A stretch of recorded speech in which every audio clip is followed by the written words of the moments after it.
ഇന്ന് അമ്മേനെയും തക്കൂനെയും കൂടെ അമ്മയുടെ വീട് വരെ കൊണ്ടുവന്നാക്കാൻ വന്നതാണ് കേട്ടോ ഞാൻ. ഈ ഇരിക്കുന്ന കുഞ്ഞിപ്പെണ്ണ് എൻ്റെ മാമൻ്റെ മോളാണ്, എൻ്റെ അനിയത്തിക്കുട്ടിയാണ്. അവൾ ഞാനുമായിട്ടൊരു 31 വയസ്സിൻ്റെ വ്യത്യാസമുണ്ട്.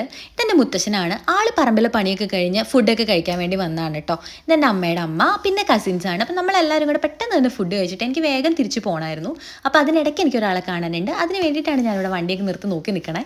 അപ്പോൾ പതുക്കെ ഈ പോക്കറ്റ് റോഡിൽ കൂടെ കയറി നമുക്ക് അവളുടെ വീട്ടിൽ പോയി അവളെ വിളിച്ചുകൊണ്ട് വരാം. ഇത് എൻ്റെ ഫ്രണ്ട് അനുജ.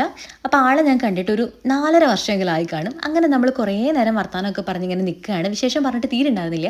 അപ്പോഴാണ് എൻ്റെ അനിയൻ കുഞ്ഞു കുഞ്ഞു സൈക്കിളൊക്കെ പറപ്പിച്ച് വരുന്നത്. ആൾ എന്നെ കളിയാക്കിക്കൊണ്ടാണ് വരുന്നത്. വണ്ടിയൊക്കെ റിവേഴ്സ് എടുക്കാൻ അറിയോ, ഓടിക്കാൻ അറിയോ എന്നൊക്കെ ചോദിച്ച് അങ്ങനെ കളിയാക്കി ആളങ്ങ് പോയി. നേരെ 6:30 ആയി കഴിഞ്ഞപ്പോഴാണ് വീട്ടിൽ പോകണല്ലോ എന്ന് ഓർക്കുന്നത്. ചെറിയ മഴയും തുടങ്ങി. ഞങ്ങളൊരു സെൽഫിയൊക്കെ എടുത്ത് ടാറ്റ പറഞ്ഞിങ്ങ് പോന്നു. ഞാൻ വണ്ടി ഓടിച്ചിങ്ങ് വന്നുകൊണ്ടിരുന്ന സമയത്ത് 2 ലൈനായിട്ടാണ് ട്രാഫിക് പോയിക്കൊണ്ടിരുന്നത്. പെട്ടെന്നൊരു പ്രൈവറ്റ് ബസ്സുകാരൻ വന്ന് ഇടയ്ക്കോടെ കയറ്റി. അങ്ങനെ ഒരു 3 ലൈൻ ട്രാഫിക് പുള്ളി അവിടെ ഉണ്ടാക്കി. അപ്പുറത്തുള്ള വണ്ടി ഇപ്പുറത്തുള്ള വണ്ടിയും അങ്ങോട്ടും ഇങ്ങോട്ടും ഒന്നും പോകാതെ സ്റ്റക്കായി കിടക്കുമായിരുന്നു. പുള്ളി വണ്ടി കൊണ്ടുവച്ചതിൻ്റെ സന്തോഷത്തിൽ അപ്പുറത്തുനിന്നും ഇപ്പുറത്തുനിന്നും ഒക്കെ വണ്ടികൾ ഇടയ്ക്കോടെ 2 വീലേഴ്സും ഒക്കെ കുത്തിക്കയറ്റി അങ്ങോട്ടും ഇങ്ങോട്ടും ഒക്കെ പോയി. ഒരു 2, 2.5, 3 മണിക്കൂർ കാലടി വല്ലം ആയിട്ട് ട്രാഫിക്കിൽ ഇങ്ങനെ കിടന്നു.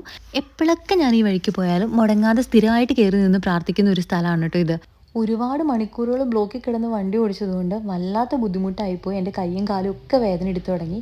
അതുകൊണ്ട് തന്നെ ഞാൻ ധൻഷേനെ വിളിച്ചിറക്കി ധൻഷേനെ കൊണ്ടാണ് വണ്ടി കയറ്റിയിടിച്ചത്. അങ്ങനെ വളരെ ടയർഡായിട്ട് ഒരു ദിവസം തീർന്നു.